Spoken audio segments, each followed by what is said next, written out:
Bajo llave, el podcast de información socio-religiosa contada por los periodistas.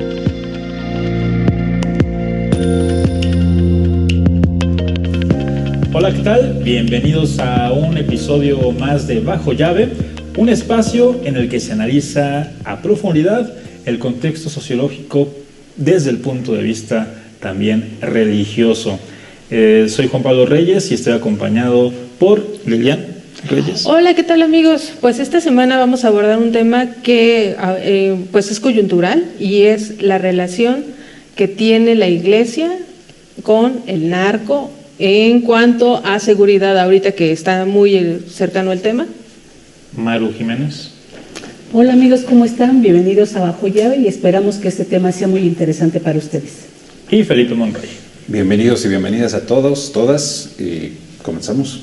Así es un tema polémico que ha causado comentarios de todo tipo en las últimas semanas, todo tras la caída, la neutralización de El Mencho en Jalisco, en los alrededores de Guadalajara, Zapopan, pero también salió a la luz el tema de la relación entre el crimen organizado y la Iglesia, la religión y la delincuencia.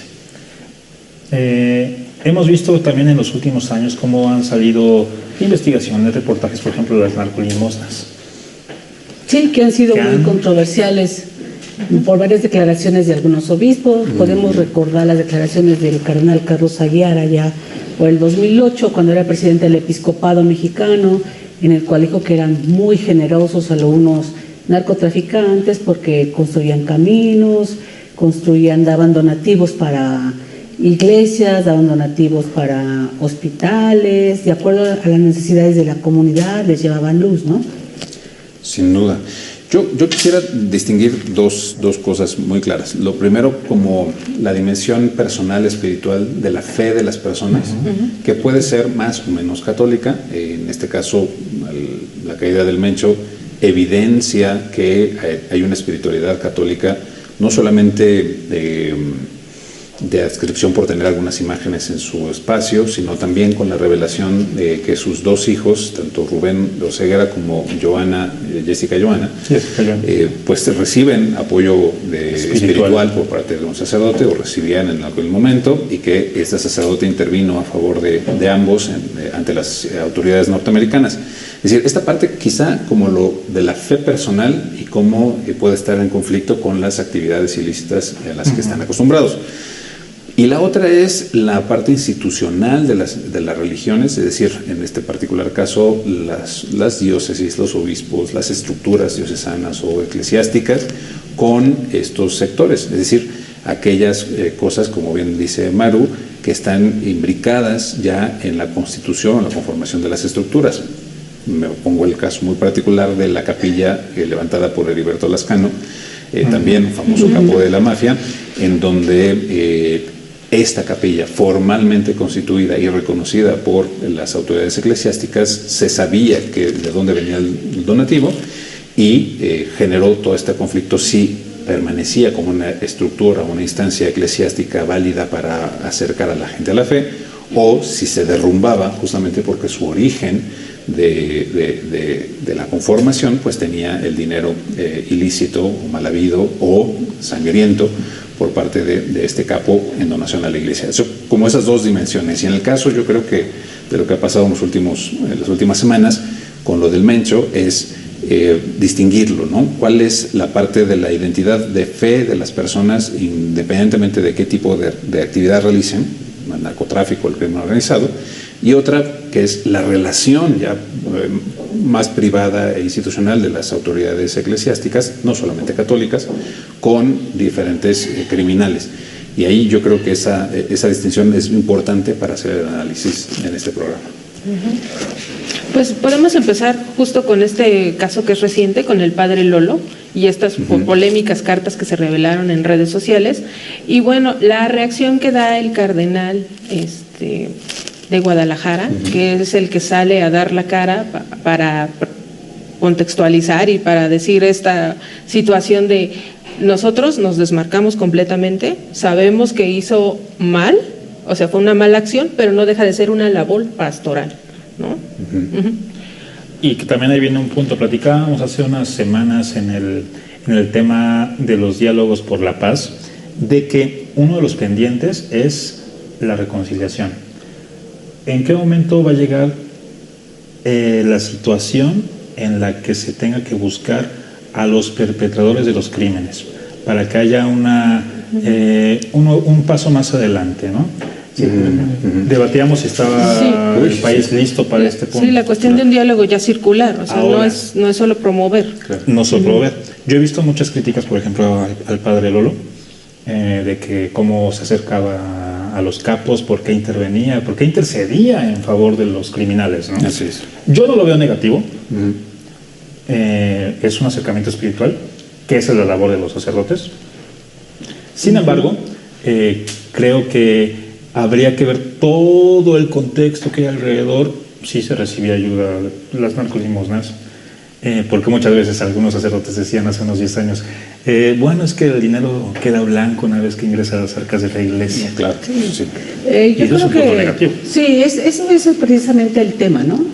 O sea, el tema es que si hay sacerdotes que saben que están recibiendo dinero del narco, de alguna forma saben que están lavando el dinero, ¿no?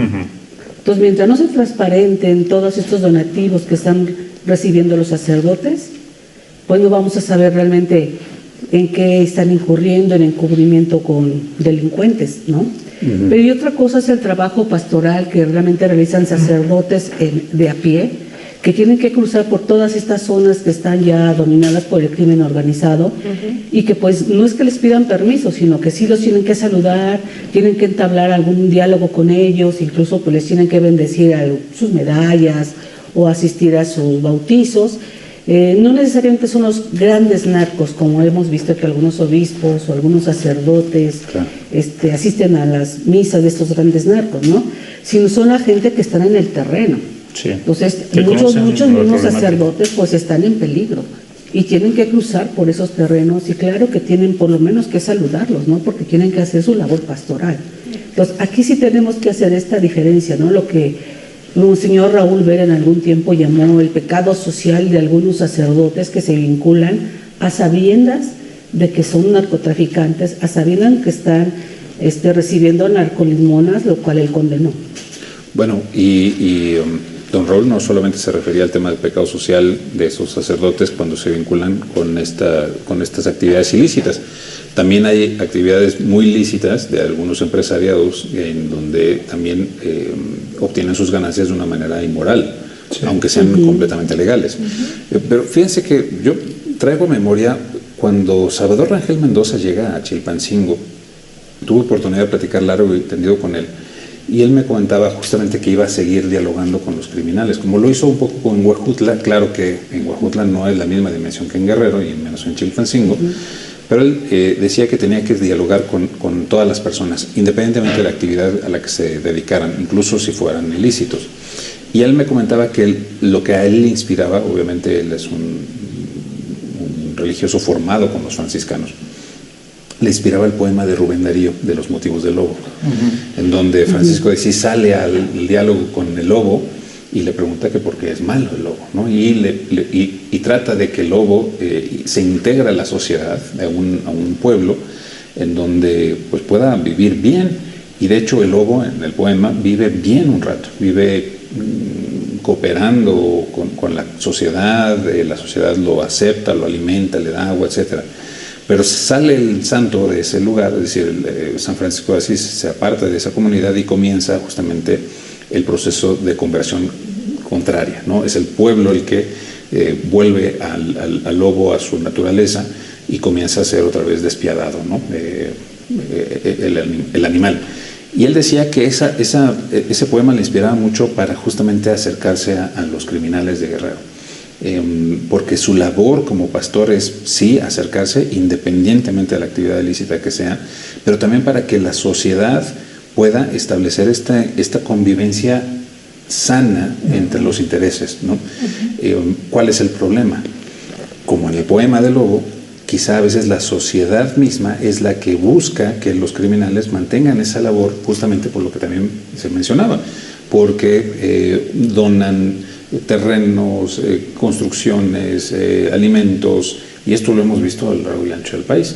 Entonces, con esa presencia tan compleja del crimen organizado, de los narcotraficantes, que ya han hecho un poco de espacio cultural en esas comunidades, a los sacerdotes no les queda otra, sino también tratar de hacer ese servicio del hombre santo en medio del pueblo, tratando de reconvertir al pueblo al mismo tiempo que al narco, ¿no? Porque no es nada más el problema del narco, sino también es el problema de la sociedad que está esperando del narcotraficante o del criminal beneficios, a veces beneficios del orden público, lo cual ante el vacío de las autoridades formalmente constituidas.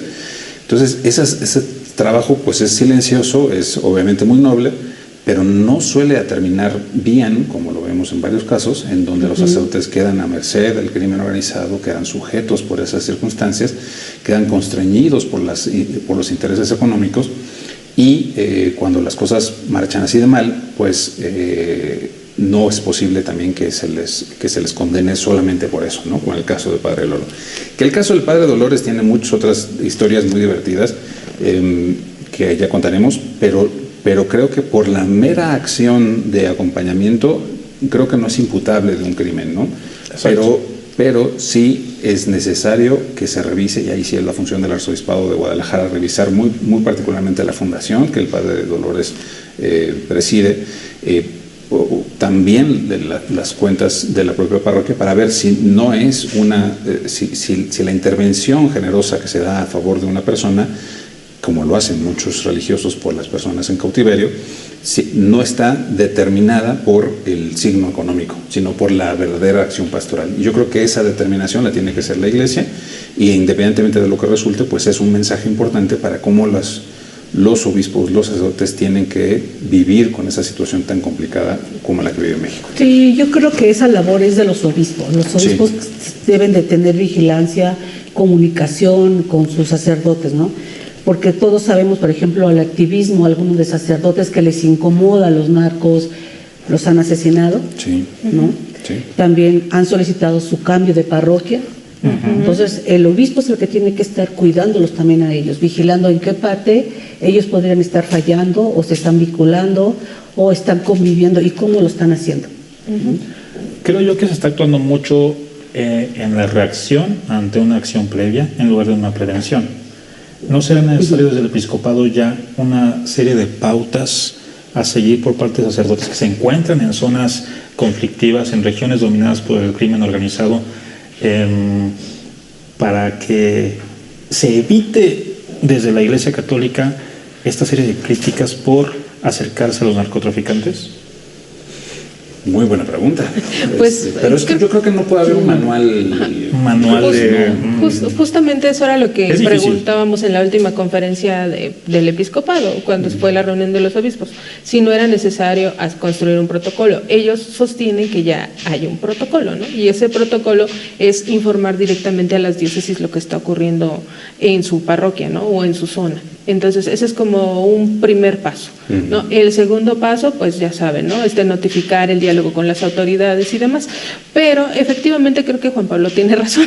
Estamos actuando en consecuencia y no en prevención. Entonces, sí, claro, que esto pudiera ayudarnos a prevenir muchas de las cuestiones, el desplazamiento forzado, ¿no? Que nosotros tenemos el caso en Guerrero ya de un desplazamiento forzado. Con el padre Fili. Con el padre Fili, eso es un desplazamiento forzado, porque al final lo amenazaron y tuvo que salir. Sí. O los asesinatos también en Chiapas, en Guerrero mismo, ¿no? En Michoacán también hay algunas. En todo el país. Sí, sí, entonces estamos actuando en consecuencia y no en prevención. Pues yo creo que ahí ciertamente hace falta no solamente el manual, porque yo creo que la casuística es demasiado amplia, ¿no? Es decir, en el caso particularmente del Mencho y sus hijos hay muchísimas cosas involucradas. El hecho de que las propias personas vinculadas a este cártel gigantesco, es decir, los hijos, participen de círculos bíblicos, pues complica la respuesta que se pueda dar, ¿no? Desde la Iglesia. Es decir, aparentemente ya se está dando un tipo de acercamiento que debería tener obviamente ciertas prudencias, pero también pues obliga a reflexionar esencialmente algo que yo ya había comentado antes, que es el tipo de acercamiento, de evangelización que está haciendo la Iglesia, ¿no? Es decir, si las instituciones religiosas solamente están promoviendo la idea de la cristiandad o de la catolicidad en función de la parafernalia religiosa, es decir, si tú traes un crucifijo, una virgen, unos santos, eso ya en automático te valida como católico y como un buen católico, creo que hay un problema de aproximación.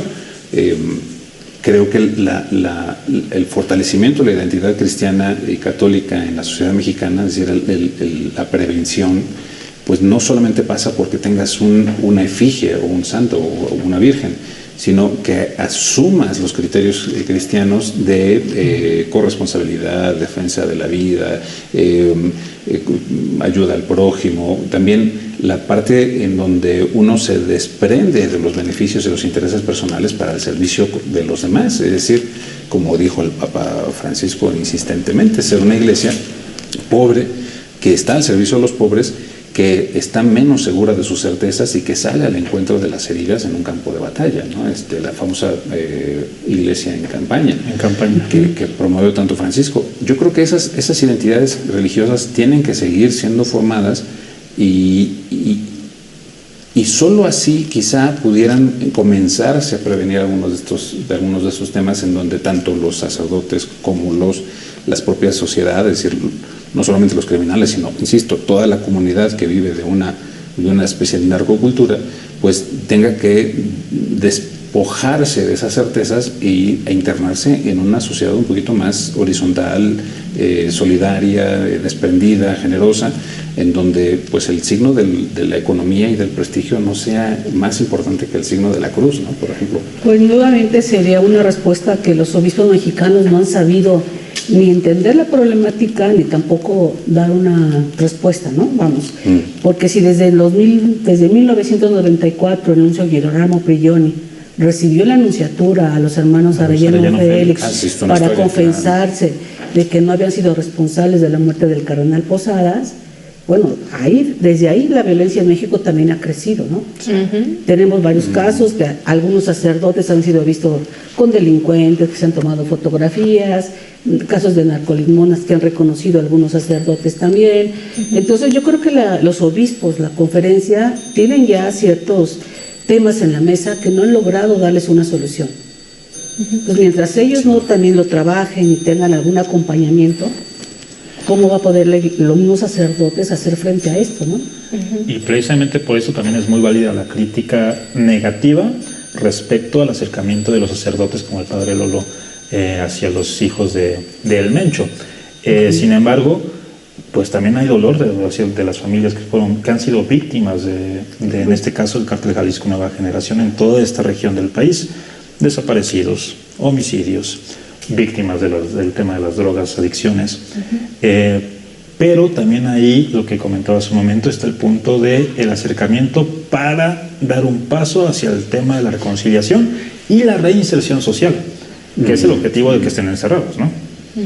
Que fue un tema que propuso ayer en 2008, cuando hace este comentario de que algunos narcos son generosos, él también invitó a que se hiciera una legislación, que si se arrepentían, podrían ser reinsertados en la sociedad, que también fue muy criticada esa declaración del cardenal. Y es válida la crítica, pero creo que también es necesario eso. En algún momento, tal vez no sea el momento para el país, pero... Porque ha habido mucha violencia, ¿no? Sí. Ahora, yo creo que no podemos olvidarnos de la realidad que vive el país. O sea, hay regiones que viven propiamente del narcotráfico.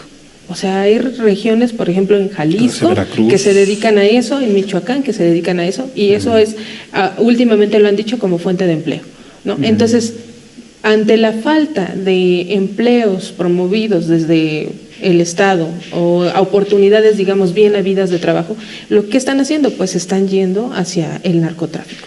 Y entonces ahí también vemos un papel importante porque ante la falta de hospitales, dispensarios y demás, esas obras también han sabido ser para lavado de dinero, ¿no? Y el dinero viene del narco, pero también es para construir comunidades. O sea, también veamos ese lado. Ha sido para construir comunidad y para dar a veces ayuda a los más olvidados en algunas comunidades. porque tenemos que no hay respuesta de las instituciones. Exactamente, ¿no? Porque justamente en comunidades súper apartadas en la sierra, por ejemplo en Sinaloa, ahí que están ahí todos también metidos en el narco, o cuando todavía la amapola era un negocio fuerte antes de que llegáramos a las drogas sintéticas, pues era el cultivo de amapola, ¿no? Y era el cultivo así lejano y les acercaban dispensarios porque el cultivo se tenía que hacer clandestino, no se tenía que hacer así a expensas de todos, ¿no? Claro. Entonces ahí era un papel importante el que jugaban los cárteles para ponerles casa, tenerles buena alimentación, acercarles servicios médicos, o sea, y en este papel creo que también la Iglesia también no puede decir no lo haces, porque es cristiano, es ayudar. Pues sí, pero el origen de esos apoyos pues viene producto de alguna injusticia, Sí. que es lo mismo que decía hace rato. O sea, por supuesto que el crimen del narco tiene su lógica económica que aparentemente purifica las injusticias, pero no solamente, pero no solo se trata del crimen organizado, es decir, la cantidad de empresas o empresarios que a través del usufructo cruel, no solamente de sus empleados, sino a veces sin pagar impuestos o eludir algunas responsabilidades sociales, pues se hacen de grandes recursos y que después tratan de purificar a través de diferentes acciones aparentemente generosas, ¿no? Pero vienen del trabajo de la gente y del robo. Allí es donde yo quiero recuperar mucho las palabras de Francisco en sus encíclicas, donde la economía es parte central también de la dimensión religiosa que necesita ser traducida en actos concretos. El Papa Francisco escribió que en la dimensión de la distribución universal de los bienes, Dios da todo lo necesario para todas las personas habidas y por haber en este planeta. Pero si alguien no lo tiene, es decir, si alguien padece hambre, si alguien padece frío, alguien padece exclusión, es porque alguien más, otra persona, o le robó la comida, o le escatima la protección, o es cruel con esa realidad humana que vive. Y esto lo han tachado de marxismo y de comunismo, del Papa, lo que sea, pero es parte de la doctrina social de la Iglesia y que justamente en medio de las circunstancias en las que estamos, en México, tenemos que replantearnos. Es decir, la justicia social, tan mal llamada, tan mal traída en los últimos años del libertarismo famoso, la justicia social es parte también de la expresión evangélica en nuestras comunidades. Es decir, no solamente porque tengas un par de amigos con dinero, ya sea del narco o de negocios legítimos, eso te garantiza la posibilidad de hacer un trabajo evangelizador mejor, sino que en el momento en el que la justicia social se reparte con más claridad, se distribuye con una fraternidad, pues eso, bíblica, pues entonces sí se puede hacer el desarrollo social y humano. Pero México pues vive, como también lo dijo el Papa y lo trabajamos aquí en este espacio, cuando viene a México lo que le dice a los poderes tanto políticos como económicos es: cuando ustedes buscan caminos de privilegio, se generan las condiciones de corrupción, violencia y maldad en el país. Entonces, si vamos a buscar esas condiciones de privilegio solo porque según eso nos va a dar para ayudar a los demás, evidentemente la consecución no es el bienestar social, sino la corrupción del mismo pueblo. Sí, pero a diferencia de toda esta explotación laboral, que es a lo que lo podemos reducir el comentario, el crimen organizado lo obtiene estas ganancias con violencia, con sangre, cuántas víctimas, secuestros, o sea, eso sí es como que muy diferente, ¿no? Muy diferente de la explotación laboral, todo este dinero mal ganado de los empresarios, más esta violencia ensangrentada que ya vive el país, creciente, eso es muy diferente, ¿no? Sin duda, pero yo creo que parte de la misma concepción del éxito y del privilegio, de la ganancia y de cómo se moralizan esas actividades. Las actividades ilícitas, por ejemplo, tienen siempre un interés tanto de obtener poder como obtener dinero, ¿no? La ganancia y el poder. Y la dimensión ética y religiosa usualmente busca protección divina, permanecer en la gracia de Dios y también la moralización de los actos, es decir, que los actos que yo hago moralmente sean los correctos, o al menos los que no me generan problemas para dormir, ¿no? Pero cuando estas dos cosas se imbrican, están completamente involucradas las unas con las otras, es decir, obtener ganancias y poder y al mismo tiempo moralizar que esas cosas de ganancia y poder me están haciendo una mejor persona, Creo que ese es el gran problema que tiene nuestra sociedad mexicana. Y claro, con el tema del crimen organizado, con el tema de la sangre y el fuego que han sembrado por todo el país, hay mucho que hacer para seguir moralizando que esas actividades, aunque puedan generar después beneficios sociales, públicos o lo que ustedes quieran, pues no pueden estar desprendidos del acto de conciencia y del arrepentimiento. Y ahí es donde sí las instituciones religiosas, los sacerdotes, los obispos tienen que ser muy claros, como bien dice Maru, en poner la frontera en donde se tiene que denunciar esta esquizofrenia, ¿no? No todos los actos se pueden purificar. O si se van a purificar, pues no nos toca a nosotros, sino lo toca a Dios eterno, a Dios, decidiera de aquel lado que más, ¿no? Si no te garantizo nada. No te garantizo nada aquí, o sea, ya es un tema muchísimo más trascendente, pero no se puede dejar al libre arbitrio de las personas justificarse, ¿no?, en ese terreno. Y los obispos, por supuesto, tienen que, como su función les declara, que son maestros y pastores de sus propios ministros, pues tienen que ayudarlos primero en ese discernimiento, y lo segundo, en generar las condiciones, pues ya no digamos de protección, pero al menos sí que les eviten confrontarse a niveles pues más riesgosos para su persona, ¿no? Que no es fácil porque pues, ya lo vemos, no es fácil abstraerse de eso. ¿Qué tanto podrían ceder aquí los obispos y los sacerdotes ante algunas exigencias del crimen organizado? Muy buena pregunta. Esa sería... Yo creo que no deben ceder, aunque cause una problemática mayor, como ya sucedió con los jesuitas que asesinaban, ¿no?, en el norte del país, en Chihuahua. Pero también creo yo que hace falta un acercamiento mayor del clero, de los obispos, con las víctimas, por ejemplo, el caso de desapariciones. ¿Pero en qué sentido? Más acompañamiento. Como que muchas víctimas, las madres buscadoras se sienten desprotegidas por parte de la religión. Bueno, Pero bueno, ese es el punto. La única instancia que ha logrado que las autoridades federales se reúnan con las madres buscadoras ha sido la iglesia. No, pero la Iglesia Católica llegó tarde. Desde hace muchos años hay una comunidad interreligiosa de varias iglesias pequeñas, y uno de ellos es la anglicana, que ha estado trabajando con madres buscadoras, y no solamente se reúnen en el arzobispado de la Ciudad de México para platicar y dialogar, no, ellos agarran todos los las palas, los picos, andan en terreno con las madres buscadoras, y se han refugiado en algunos templos que les piden, los dejan dormir ahí. Si a la Iglesia Católica no inició esto, no porque lo escuchemos. El acompañamiento no, pero la relación con las autoridades federales, ahí es donde sí lo han, o sea, donde sí han puesto a las madres buscadoras con las autoridades federales. No sé si sea bueno, malo o regular, que además es una parte interesante. El acompañamiento se ha hecho desde hace mucho tiempo, pero la vinculación con los órdenes públicos, para evitar que esto se convierta nada más en un tema, digamos, testimonial, sino que realmente pueda ser estructurado a través de legislaciones o proyectos o productos, así ha sido con las autoridades eclesiásticas católicas.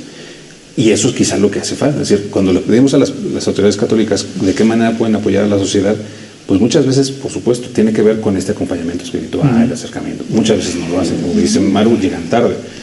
Pero cuando se trata de establecer modelos legislativos, jurídicos, judiciales, estructuras, ya con los poderes formalmente constituidos, ahí es donde la Iglesia Católica creo que puede tener una acción importante, porque tiene muchísimo más diálogo horizontal con las autoridades que las otras organizaciones religiosas. Pero de nada se trata de que tengan un acercamiento si las mismas autoridades federales, Andrés Manuel López Obrador, la actual presidenta, no reciben a las madres buscadoras, ¿no? Entonces, de nada sirve que se tenga este tipo de contacto a nivel Secretaría de Gobernación o Comisión de Víctimas, si realmente... Sí, un paso más adelante no se da, ¿no? Sí, hace falta. Bueno, pero por ejemplo... Yo creo, finalmente, perdón, al final el papel de la Iglesia ha sido conciliador. O sea, no podemos decirle a la Iglesia, no los atiendas, no hables, no dialogues, Porque al final de cuentas, si se ha logrado la pacificación en muchos lados, ha sido la intervención de la Iglesia, como ya lo vimos en Michoacán, como ya lo vimos en Guerrero, cuando se logra detener el alto al fuego, por ejemplo en Tierra Caliente, que en Guerrero sí fue una cuestión así como de pacten, y que todo el mundo criticó el pacto, pero al final llegó, digamos, la paz, después de todos los muertos que hubo, ¿no? Fue que lograron la tregua, ¿no? Y finalmente fue una intervención por parte de la Iglesia Católica, ¿no? Porque ellos no pueden decir, no puedo dialogar, no, tienen que intervenir de alguna manera y tienen que finalmente acercarse porque pues también son ovejas. Al final del día tienen que atenderlo, ¿no? Y la verdad es que si lo vemos a gran escala, ahorita, digamos, México está pintado todo de negro, ¿no? Así todas las regiones hay violencia, ¿no? De rojo, ¿no? De rojo, exacto. Entonces va, digamos, es un ejemplo, pero va retrocediendo. O sea, tenemos que ir borrando eso para que vaya retrocediendo el poder del narcotráfico. Pero no se va a hacer como de un día para otro, y creo que la Iglesia sí ha hecho su papel en cuanto a decir, bueno, vamos a parar de alguna forma que se estén matando entre ustedes, ¿no? Y esas son las intervenciones que ha tenido la Iglesia tan criticadas y que ha sido ahí mediadora. En Guerrero, ¿no? En Guerrero, en Guerrero, en Michoacán, en Chiapas, ajá, y también hasta en Tijuana, podríamos decirlo, allá cuando estuvo muy fuerte el narco también en Tijuana, ahí también intervinieron en Tijuana. Ciudad Juárez. Sí, entonces el papel es mediador, no pueden decir, no lo hacemos, pero tampoco no pueden decir, ya no los vamos a ver, ¿no? O a la hora de la mediación, hágase según lo que yo opino. Porque además pues, no es quizá, pues, las estructuras eclesiásticas no tienen ahí un interés final, es decir, la pacificación de la zona pues, le viene bien también a los servicios religiosos, pero no hay un fin utilitario en ese terreno.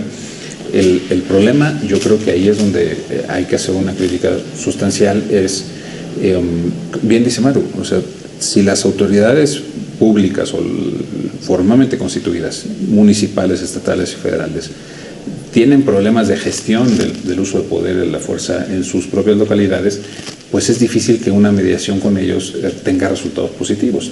Lo mismo como se comenta, es decir, se dialoga con la Secretaría de Gobernación, se promueven legislaciones o modelos de atención específica para víctimas de este tipo de violencia, para familiares de personas desaparecidas, pero no sube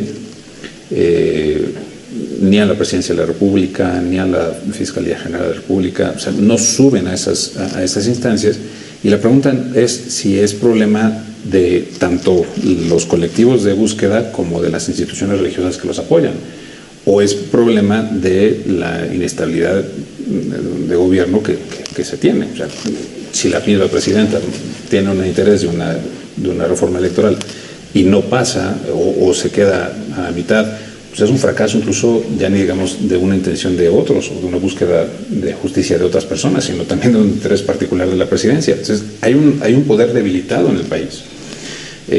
Aunque tenga una masividad electoral bárbara, y la podemos comprobar, hay un debilitamiento del uso del acuerdo, del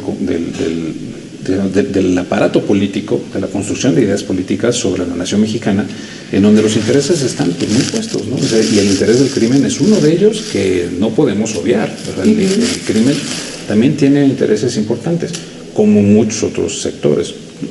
Aquí recordaremos el gobierno mexicano con Andrés Manuel López Obrador desprestigió y vapuleó a las marcas de refrescos por los azúcares y los sacó de todos lados y generó una cantidad de estructura política en contra de los refrescos, y de repente cuando viene el mundial pues es patrocinado por el refresco y entonces lo tenemos en prime time, ¿no? Lo tenemos en todo lo alto. Bueno, ¿qué tipo de situación? Esto es muy evidente, pero ¿qué tipo de presiones puede tener algún tipo de narco sobre las estructuras del poder político en México que quizá están haciendo pasar tanto legislaciones como proyectos gubernamentales como acuerdos políticos para su beneficio? Eso es por parte de las autoridades, ¿no? Pero yo diría por parte del episcopado mexicano, por parte de los obispos, ¿qué se está haciendo? Por ejemplo, cuando estuvo Monseñor Carlos Garfias, de arzobispo en Acapulco, y el de arzobispo en Morelia, que acaba de aceptarse su renuncia, él hizo centros de escucha para entender a víctimas y tenía todo un plan desarrollado que el mismo episcopado podía haber retomado desde hace muchos años y que no lo ha hecho, ¿no? O sea, en algunas diócesis pocos obispos lo han instaurado exactamente para atender las víctimas. Sí. Todas estas daños que deja, tanto psicológico como económico, es ahí donde yo me refiero. Ahí es donde los obispos deberían estar trabajando ya, pero desde hace años. No que son casos aislados como el de Monseñor Garfias, ¿no? O que están actuando en consecuencia. Y hay que ver que si los obispos que han llegado en su lugar realmente van a seguir con ese trabajo, ¿no? Bueno, pero se ha hecho, o sea, por ejemplo, el tema de los centros de escucha sí ha sido una actividad transversal en muchas diócesis. De hecho, fueron la semilla y el fermento de los foros, tanto municipales como estatales y federales del diálogo nacional por la paz. O sea, sin estos centros de escucha hubiese sido un poco más lento la instauración de los espacios de confianza y de diálogo entre las víctimas y la Iglesia Católica y las instituciones no gubernamentales a favor de los derechos humanos. O sea, sí hay un trabajo allí. Quizá lo que sigue haciendo falta, y esto ya lo hemos platicado aquí en el podcast, es la voz del episcopado mexicano orientando no solamente a la feligresía, sino a sus propios pastores en estos temas. Es decir, instruyendo con mucha claridad, porque lo comentamos también, siempre ha sido muy falso cuando se le dice es que los obispos no escucharon al Papa cuando vino a la Catedral de Lurreño. Bueno, quizá no es que no hayan escuchado, eligieron qué escuchar, y cuando el Papa les pide un proyecto global de pastoral, se ponen a trabajar desde el 2016 el proyecto global de pastoral, que ya está publicado, que ya está aprobado y que se supone que tiene 6 directrices muy concretas, y una de ellas tiene que ver justamente con la configuración de modelos de paz y de pacificación en las comunidades, en donde todos los obispos tenían que ser o tenían que hacer actividades vinculadas a ese proyecto que habían aprobado. El problema fue, y que lo trató de resolver Monseñor Rogelio Cabrera, es que la legislación canónica de la Conferencia del Episcopado es que la conferencia no es un organismo ejecutor, no es un organismo de poder de los obispos mexicanos. En todo caso es un colegio de animación y de orientación, pero ningún obispo está obligado a responder a las cosas que determine la Conferencia del Episcopado. Cada obispo es autónomo en su propia diócesis. Pero Rogelio Cabrera, en su último periodo de mandato en la Conferencia del Episcopado, trabajó finalmente la remodelación de los estatutos, y sí hay un estatuto en el que faculta a la Conferencia del Episcopado a generar dictámenes o decisiones para todas las diócesis del país, y que los obispos no pueden sustraerse. Y esta regulación nueva, que además casi nadie la conoce porque no se divulgan, así como muchas otras cosas, va en muchos sentidos. Nació justamente por la manera en cómo estos centros de escucha tenían que ser puestos en práctica, todos los planes del PGP, Plan Global de Pastoral, pero también porque, y aquí Maru se acordará mejor que todos, cuando el Papa Francisco instruye que cada diócesis tenía que hacer una comisión de protección a menores o una comisión de revisión sobre los abusos sexuales en la Iglesia, las diócesis dijeron, bueno, yo no tengo capacidad, ni economía, ni nada para hacerla.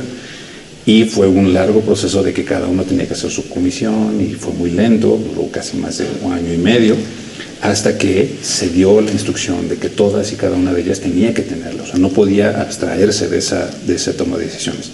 Pues ahora sí, digamos, la conferencia sí tiene, digamos, este nuevo estatuto con dientes para ponderar este tipo de acciones en cada una de las 96 diócesis del país. Era lo que hablábamos exactamente de este plan pastoral, ¿no? O sea, el plan está muy bien, letra escrita y todo, pero si está en la acción, es donde no vemos en terreno que los obispos lo aterricen, porque ¿quién revisa que el plan pastoral esté funcionando? Sí, el diálogo por la paz se creó y todo, sí, pero se creó a raíz de los asesinatos de los jesuitas en la Tarahumara. Sí.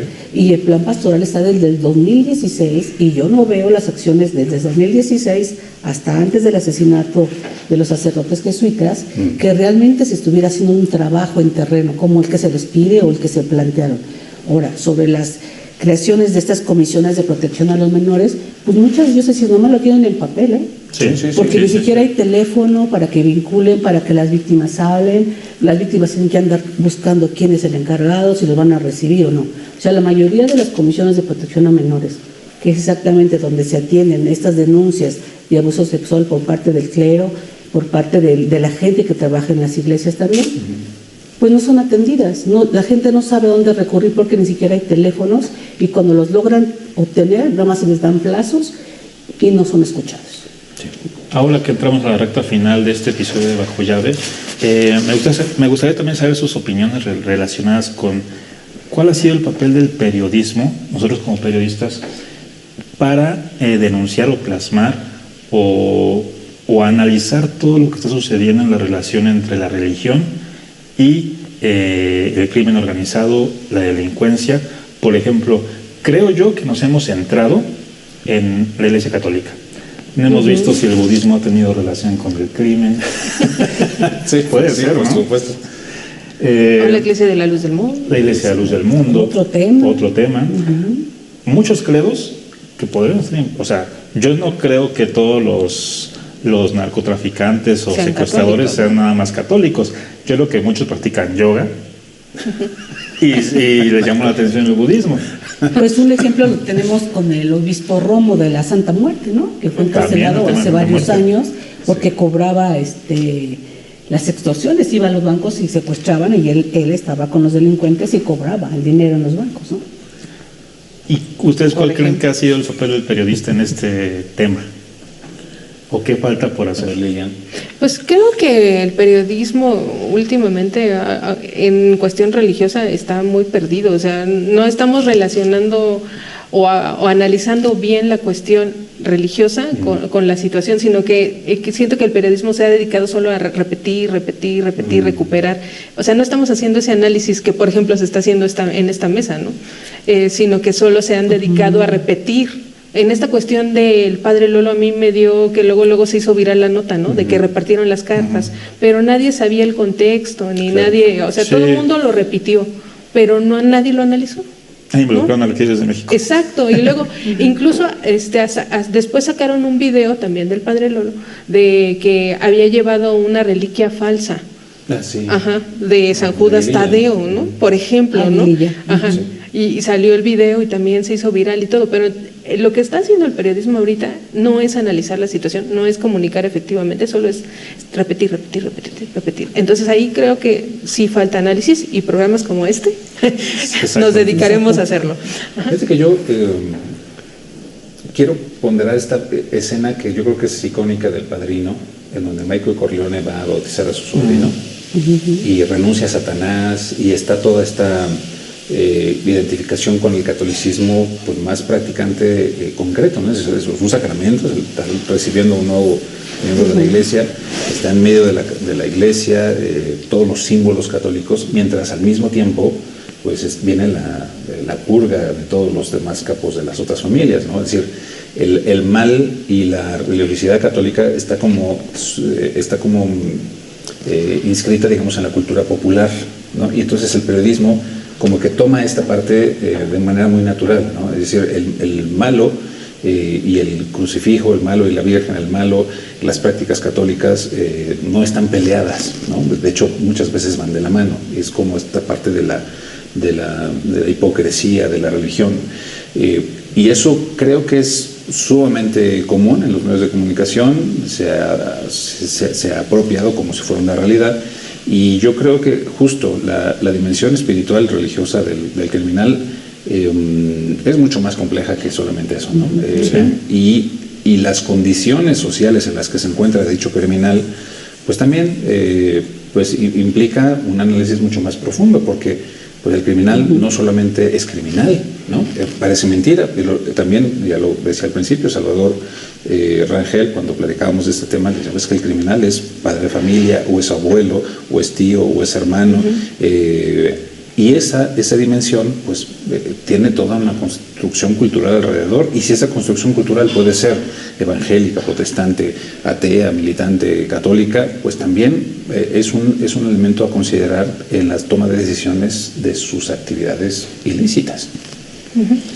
Pues sí, es un debate que se tiene en la sociedad, ¿no? Porque ¿qué tanto podríamos decir se les puede perdonar? Que siempre se va a perdonar la Iglesia Católica. ¿Qué tanto se puede perdonar todas estas masacres que han hecho, ¿no? Todas estas familias que se han quedado o huérfanas o olvidadas o en lo económico. Entonces, así es un debate que tendremos que realizar la sociedad y los periodistas tendremos que analizar y tendremos que profundizar en estos fenómenos que están dejando a tantas familias ensangrentadas, ¿no? Absolutamente. Pues, Y antes de cerrar, yo nada más recordar esto que decías al principio, distinguir muy bien la presencia de los símbolos religiosos con el narcotráfico. O sea, por ejemplo, en la cuna de el Chapo, allá en Badiraguato, el enorme San Judas que hicieron y que todo el mundo dijo, ¿no? Ah, no, sí, fue con dinero del Chapo. Y luego ya salieron a decir que no. O sea, está intrínseco, ¿no? O sea, como que lo relacionan, aunque no esté directamente junto, ¿no? O sea, no hay forma. Que de no, pero sí. A veces sí. A veces sí. Sí. Pero sí, igual que la imagen de la Santa Muerte, que ha aparecido en muchos lugares cuando han entrado la policía o los militares, ¿no?, a detener a los narcos, siempre está la imagen de la Santa Muerte. Pero se escandalizan más con lo católico. Entonces, Se escandalizan más con lo católico porque lo relacionan con doble moral, ¿no? Lo relacionan con la hipocresía y la doble moral, pero yo creo que la dimensión religiosa de las personas que se dedican a los crímenes y que han dejado tanta sangre repartida por el país, pues sí es un aspecto que se tiene que analizar sin este prejuicio, ¿no? Sin el prejuicio de oye, desde la Santa Muerte luego entonces es criminal, o un criminal si tiene un Santo Niño de Atocha, luego entonces pues tiene toda esta concepción cultural y protección de la Iglesia Católica. Yo creo que es mucho más complejo y para estos y otros temas seguramente los abordaremos aquí en Bajo Llave. Exactamente, pues agradecemos mucho su atención, esperamos sus comentarios, les estaremos dando pronta respuesta en el siguiente episodio de Bajo Llave. Lilian Reyes. hasta la próxima y estamos pendientes. Maru Jiménez. Esperamos sus comentarios, muchas gracias. Felipe Monroy. Hasta la próxima. Los saludo también Juan Pablo Reyes y estamos al pendiente hasta el siguiente episodio. Hasta pronto. Bajo Llave. Bajo Llave, el podcast de información socio-religiosa contada por los periodistas.